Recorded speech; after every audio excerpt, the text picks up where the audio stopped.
What's up, all you Quantum Maniacs? I'm Daquan Young, and today we present 10 great NFL quarterbacks who had horrible rookie years. Don't forget to subscribe to TPS and make sure you hit the bell and turn on our notifications and join the notification squad.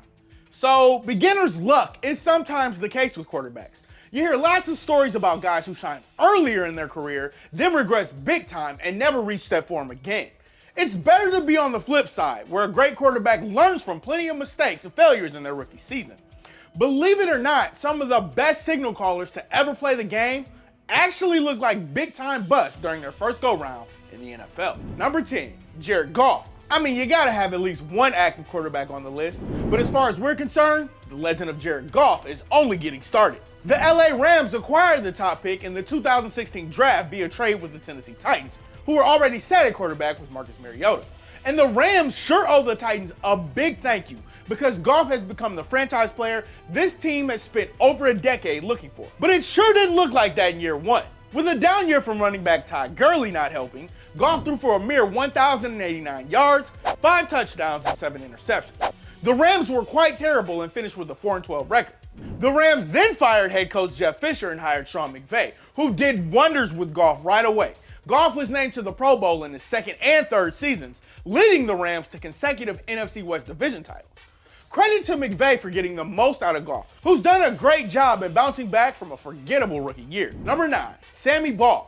Now you kids may not know much about Sammy Baugh, which is understandable, and for some reason he's hardly mentioned in the discussion of the game's all-time greatest quarterbacks. The guy played for the Washington Redskins his entire career, which spanned from 1937 to 1952.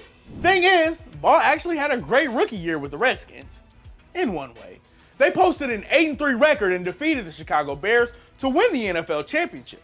But from a statistical standpoint, Baugh didn't perform so well. This legend had a career completion percentage of 56.5, and it was a mere 47.4 in his rookie season. Baugh had just 8 touchdowns against a league-high 14 interceptions. But hey, he actually led the NFL with 1,127 yards as well. It was one of the worst seasons of Baugh's career, and yet he won a championship. It just goes to show how truly great he was. And trust us, this man put up way better stats after his rookie season. He led Washington to another NFL championship in 1942 and led the league in passing yards 4 times. He was named to the 1940s All-Decade team, and Baugh was also enshrined in the Pro Football Hall of Fame. It's one of the best ever. Number 8, Dan Fouts. Expectations weren't that high for Dan Fouts when the San Diego Chargers selected him in the 3rd round of the 1963 draft. And when he endured a frustrating rookie year, Chargers management had to wonder if it was time for a new signal caller to build a franchise around. Fouts appeared in 10 games during his rookie year, starting 6 of them. He completed a horrid 44.8% of his passes and had just 6 touchdowns to 13 interceptions. He didn't win a single one of those 6 starts either. Fouts actually struggled mightily over his first 4 seasons as a starter, and he was limited to 4 games in 1977.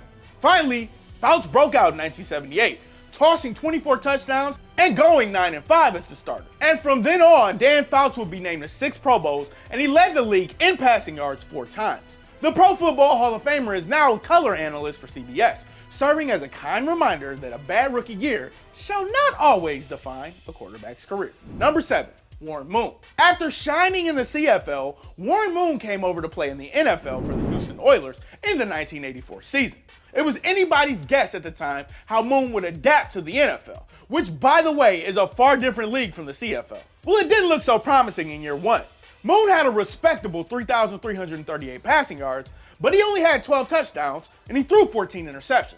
The Oilers also finished with a pitiful record of 3-13.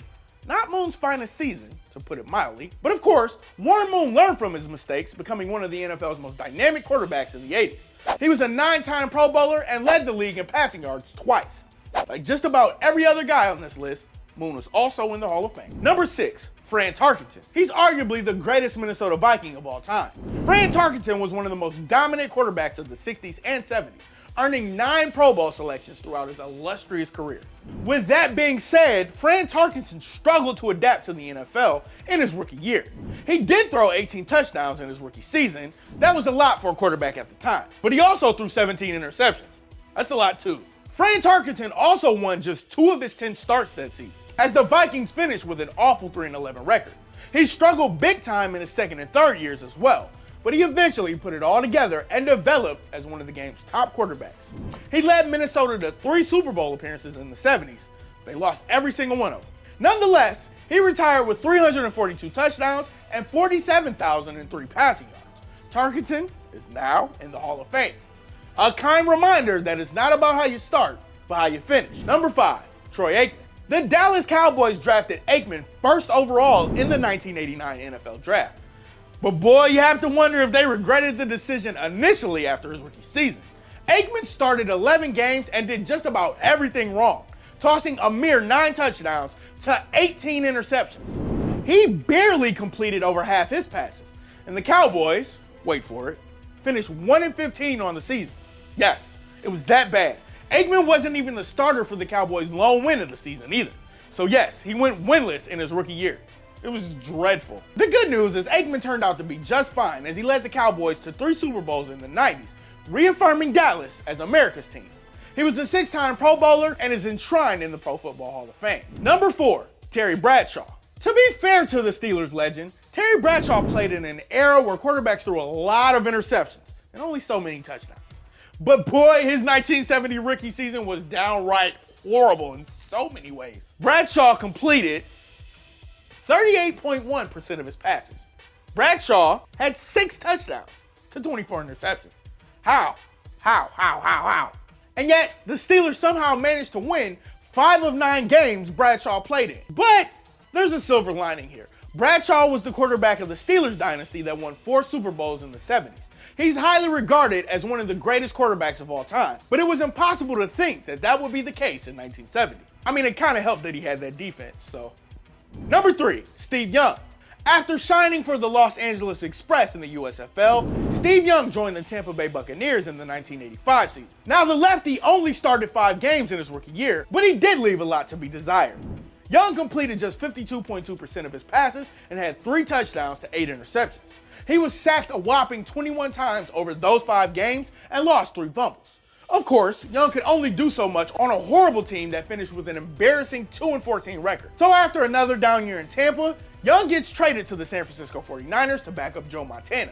He becomes the starter in 1991 following an injury to Montana. He then leads the 49ers to a Super Bowl 29 championship and picks up 2 NFL MVP awards along the way. Young retired with 3 Super Bowl rings, 232 career touchdowns, and 33,124 passing yards. He's now in the Hall of Fame. And all Steve Young needed was a change of scenery, erasing the bust label, and becoming a legend in San Francisco. Number 2, John Elway. The great John Elway was drafted first overall by the Baltimore Colts in 1983. But he actually refused to play for the organization, and so a deal was made for him to get traded to the Denver Broncos. Colts fans were probably laughing at John Elway after his miserable rookie year. Elway played in 11 games and threw for just 1,663 yards and 7 touchdowns to 14 interceptions. Yeah, Elway's had better days. Of course, Elway quickly bounced back and had a phenomenal season in 1984, leading the Broncos to a 13-3 season. He became a perennial Pro Bowler and led Denver to 5 Super Bowl appearances. The Broncos lost the first 3 Super Bowl games that Elway took them to, but as you all know, Elway would lead them to back-to-back championships before retiring. It was quite the career for Elway, who shrugged off a horrible rookie year to emerge as one of the greatest quarterbacks ever. Number 1, Peyton Manning. The Indianapolis Colts had a difficult decision with the first overall pick in 1998. Take Peyton Manning or take Ryan Leaf. Both were considered can't-miss future game-changing quarterbacks. Manning warned the Colts to take him or he'd come back and kick their butts. Good thing they listened because Peyton wound up being a legend, while Leaf became perhaps the biggest NFL draft bust ever. Manning showed promise in his rookie year, but the stat line wasn't pretty. A 56.7 completion percentage for 3,739 yards and 26 touchdowns to 28 interceptions. And the Colts finished with a 3-13 record. It definitely wasn't Manning's finest hour or year. Yes, Manning did set the record for most passing touchdowns by a rookie quarterback. But those 28 interceptions, ooh boy. And Peyton Manning turned out to be just fine, as you all know. He turned the Colts into an AFC juggernaut and only did the following. He won 5 MVP awards, won 2 Super Bowls, one with the Colts and one with the Broncos, retired as the all-time passing yards leader, all-time touchdown passes leader with 539, and he has a guaranteed spot in the Pro Football Hall of Fame. Manning set countless records and revolutionized the quarterback position. Nobody could read a defense like he did. The Sheriff was downright dominant over his near 2-decade-long career. He's the prime example of how a quarterback can go from a struggling, mistake-prone rookie in the NFL to an NFL legend. Here's to you, Sheriff Manning. What other great NFL quarterbacks had horrible rookie years? Join us in the comments section below. If you like this video and learned a thing or two, clicking the like button helps us out a ton and we truly appreciate it. If this is your first time coming around to TPS though, subscribing is a great idea because we put out videos like this every single day. But as always, thanks for watching and we'll see you guys next time.